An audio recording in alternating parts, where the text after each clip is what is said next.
Denver Broncos, couple of moves coming down the wire in just the past half an hour, and we're going to break it down on an emergency DNVR Broncos podcast. Henry Chisholm, Zach Stevens, you here behind the camera, and this emergency pod is brought to you by Indeed. Listeners of the show will get a $75 sponsored job credit to get your jobs more visibility at Indeed.com/AllCity. That's Indeed.com/AllCity. Terms and conditions apply. Need to hire? You need Indeed, and Jonathon Cooper does not need Indeed because he's got a job for at least the next 4 years. Broncos coming down with two big moves today. First one that they actually did this weekend, which we'll talk about. They signed Jonathon Cooper to a 4-year max of $60 million contract extension, $33 million. As they signed Cooper to an extension, they traded Baron Browning to the Arizona Cardinals for a 6th-round pick in return. Henry, when you hear those two things, what's your initial reaction? They're great deals. I mean, you were getting nothing from Baron after this season. Like, you was either take something for him now or hold on to him and see if you need him for the next couple of months, but then lose him for nothing afterward. Hope. Again, we were talking about Jonathon Cooper right when it happened. I said under $15 million per year would be a steal. Under $20 million is like a solid spot for him. And so I think, it's always smart to lock guys up early, assuming, knock on wood, no injury in the next couple months. But I think that the Broncos made two good deals, and for a few weeks, this sort of thing has kind of felt inevitable. Maybe not Jonathon Cooper getting extended now, but at some point him getting extended and moving on from Baron because you just weren't going to keep both. Yeah, and that's what it came to. I disagree. I think this is a big investment in Jonathon Cooper, and not necessarily a bad investment when I say that, because $13-15 million per year is sizable. And this is something where now he becomes the second highest paid player in your front seven. And this is a front seven in a Broncos defense that has been elite for most of the season. Obviously, yesterday hurts, but for the most part, they've been an elite defense. And now you're pointing to Jonathon Cooper to say, okay, we don't just need you to do this. We need to continue to take your game to the next level because now we're paying you a lot more. And really quick, Jonathon Cooper, what a cool story. He's a 7th-round pick. Right after he comes out, he has a heart condition that sidelines him for him offseason after he has a little procedure done to it. And you could tell he was a great guy, but you're like, man, I feel so bad. His playing career might be over because of this heart condition. And then, no, he bounces back. He scratches and claws his way onto this roster and then just continues to scratch and claw his way up the depth chart, earning more and more playing time to where this offseason, there was no question. He was a starting linebacker, outside linebacker on this team, despite having a 3rd-round pick in Baron Browning also on the team, despite having a 3rd-round pick in Jonah Ellis also on this team, despite having a 3rd-round pick, Drew Sanders, also on this team, and then also despite having a 2nd-round pick, Nick Bonito, on this team. He's a 7th-round pick, and he fought his way to get that. And again, I would not forget, or I would not downplay the importance of just how good of a guy he is, but also how much of a leader he is and how he does things the right way. And Sean Payton has noticed that and is paying him that way. Yeah, and I mean, he's a big dude. He's strong. Yeah. He's just a really good athlete. And I think that's it shouldn't be a surprise that he can be this productive just because of the way he's built. And that's credit to him for, like, that's just a big, strong man, and that's what you need in that spot. And the fact that, like, he started out as a run defender and now all of a sudden has added the pass rush. And that's probably 4 years from now when we look back on this deal. Obviously, health is always the number one thing that determines whether a contract was a good deal or not. But for Cooper, number 2 is going to be, do you get this pass rush productivity continually? Because what's he at now? 6 sacks? He is currently at, I've got it up right here, Jonathon Cooper is at 5.5 sacks. 5.5. So 5.5 divided by 8. 0.68 a game times 17. Technically divided by 9. Oh, that's right. I was doing all these numbers last week. So yeah, he's on just over a 10 sack pace. And so that's kind of what you need to be getting from a guy you're giving $15 million a year to. So you hope that you aren't paying him just when he's at his most valuable. Sure. You'd imagine you got some sort of discount by making this deal now instead of after the season. Because if he keeps his pace up, if he gets up to 12 sacks, then all of a sudden he could be looking at $20 million a year on the open market pretty easily. So I love the deal. I think it's a great deal, but every contract's a risk. And I think for him, it's just going to come down to, does he continue to be a productive pass rusher, or do you wind up in a situation where, he's more of a first and second down guy, which would surprise me. But, the way teams are built, if you wind up going and spending a first round pick on an edge rusher, and then all of a sudden you look at Nick Benito as kind of your pass rush specialist, those could be the two guys. And maybe Cooper isn't so much in that role. So I really do like the deal, but that's what it's going to come down to, I think. And I think another key with Jonathon Cooper is he's not just a pass rusher, he's an all-around player. Totally. And so I think that takes the gamble that you're putting on him, I think that takes that way down, because he's going to be a good player, and he can really outplay this contract if he's consistently getting double-digit sacks. Now, it's easy to say that. It's a lot harder to do. The Broncos haven't had a single guy with double-digit sacks since 2018, like I said earlier. But Henry, 3 years ago, Jonathon Cooper had 2 sacks, played in 14 games, started 9. Last year, he played in all 17 games, started all 17 games, so he's available. He got 8.5 sacks, massive jump. And like we just talked about, he's on pace for 10.5 sacks this season. If he's able to keep that up and continue to get 2 sacks a year better, we're going to be talking about a guy that is really outplaying this contract. So I personally love it. And the Broncos, this is an incredibly rare thing that happened with this deal. A little behind the scenes. He signed this in Baltimore at the hotel on Saturday night, and we don't find out about it until 48 hours later. They wanted to keep this under the radar because of the game on Sunday. Jonathon Cooper didn't want this to be about him. He wanted it to be about the big game against the Ravens. Maybe hindsight, we should have made it more about him so that the loss to the Ravens didn't feel as much as the touching point. But a really cool deal for a great guy and a leader on this team. And so, Henry, the Broncos had a decision. Do you keep Jonathon Cooper or do you keep Baron Browning? And the Broncos said, we're keeping Jonathon Cooper, which meant Baron Browning was no longer in their long-term plans.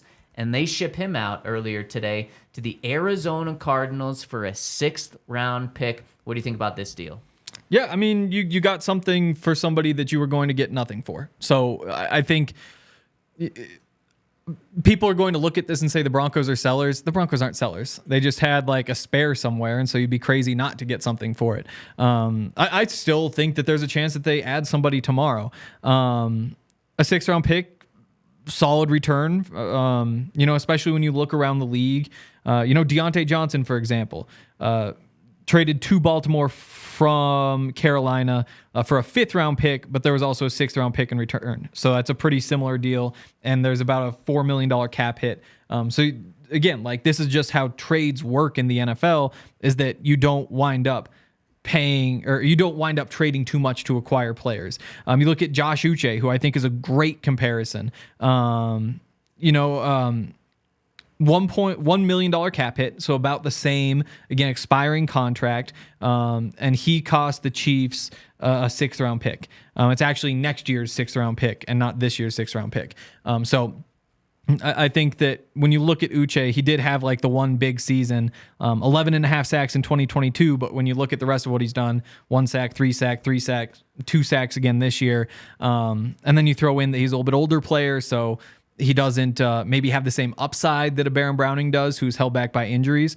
Again, 4 starts for Uche in his entire career. Like, I think that those two pretty comparable, and in terms of value, and you got basically the same thing in return. So 6th-round pick, probably what it should be. Yeah, once the Broncos decided to move on from Baron Browning, this is a good deal. In fact, it's a great deal. This is a guy, Baron Browning, almost the opposite of Jonathon Cooper, both coming out of Ohio State.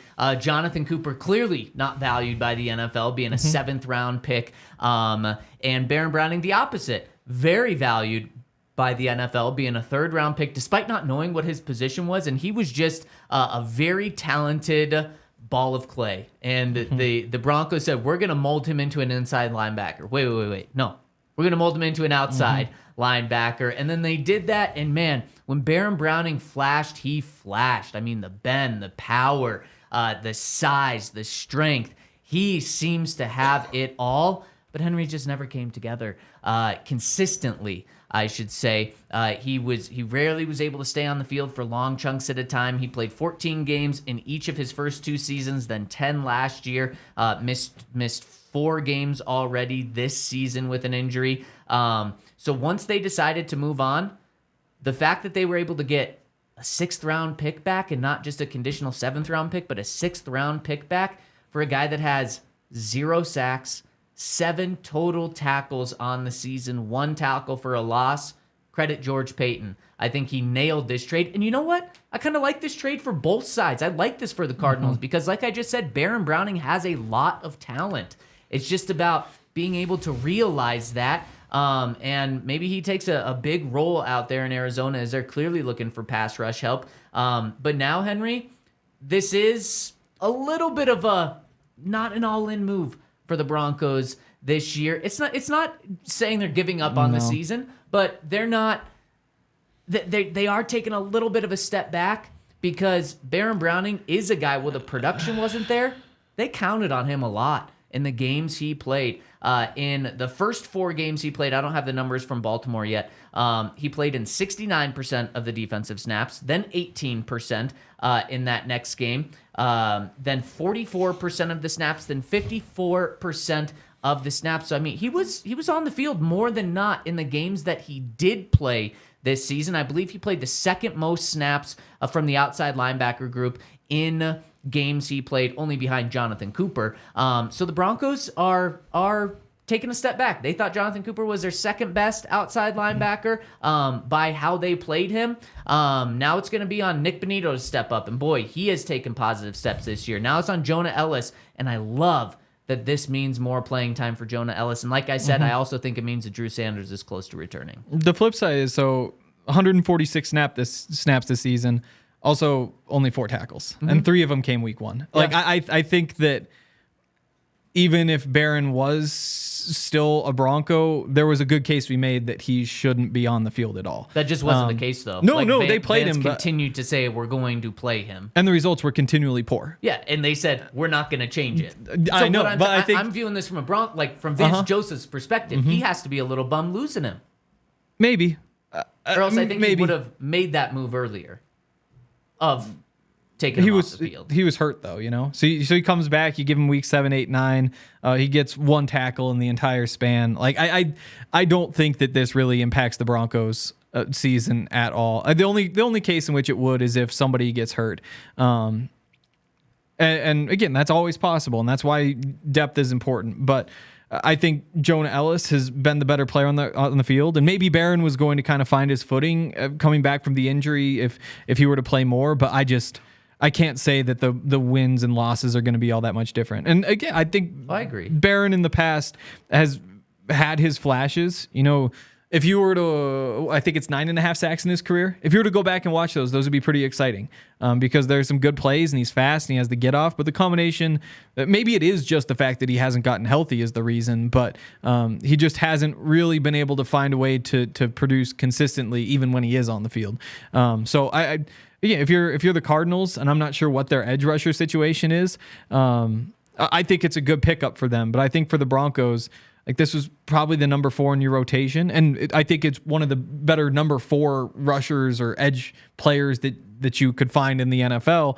But I just don't think that it makes too big of a difference for the Broncos moving forward. Yeah, I wish I could say that as well. But he just, I don't think this is going to hurt them where it costs them a game. But I do disagree with you. He wasn't their number 4. He was their number 2.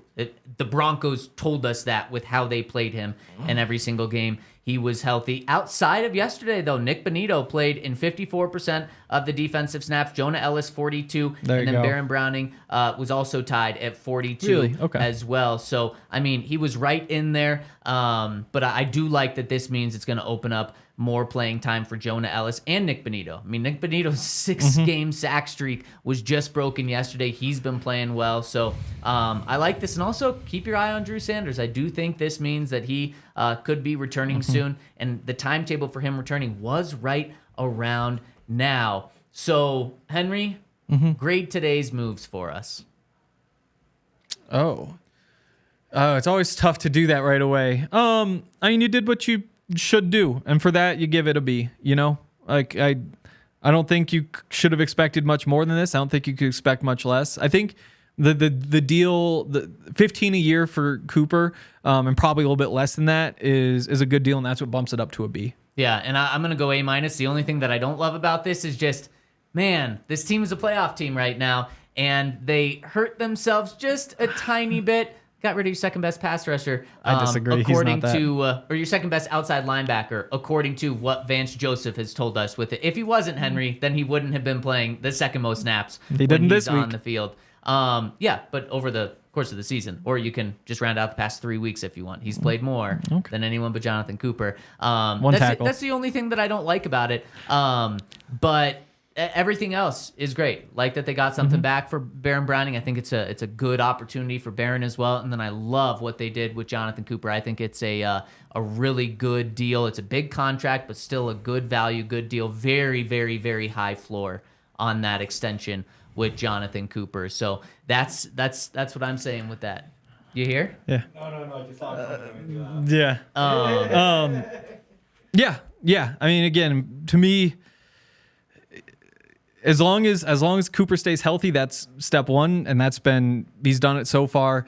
And if he just got to keep that sack production up, and that's going to be the kicker, because as soon as you're giving up, 13 a year, whatever it is for a run stuffer, that's when it gets scary. And the reason it's scary is because he hasn't always been one of the Broncos' two pass rushers. It's a third and 8. Who do you want out there? A lot of the time over the past few years, it has been Nick Bonito and Baron Browning. And so you just need him to be productive enough that you're keeping him in that role so that he has those opportunities. Because I think if he's on the field enough, he's going to get them. It's just he needs to live up to it, because that is he's probably the 5th highest paid player on the team, 6th highest paid player on the team, not counting Russell Wilson. Yeah. So and so that's big responsibility. He's earned it, but that's a lot. And the other piece, now the Broncos, they have 1st round, 2nd round, 3rd round, 4th round, 6th going in this draft. So they're back up to 7 picks. Probably a little bit better value than they just held on to all 7 of their own picks. So it's a good spot to be in. I'm just curious to see if they make another move tomorrow. All right. Yep. Boom. We got just about a little under 25 hours until the trade deadline. Make sure to stay tuned with us. Any other news happens, we'll be here to break it down on the DNVR Broncos podcast. Thank you all so much for rolling with us. Hit us with a thumbs up. Show us that you appreciate us doing these bonus pods right when news breaks, because we want to do them more, but we want to make sure that you guys like them. So hit us with a thumbs up. We really appreciate it. Shout out to Indeed, our presenting sponsor of this emergency pod. And we'll be back if there's no other moves tomorrow, 10 a.m. We all silly like the mayor.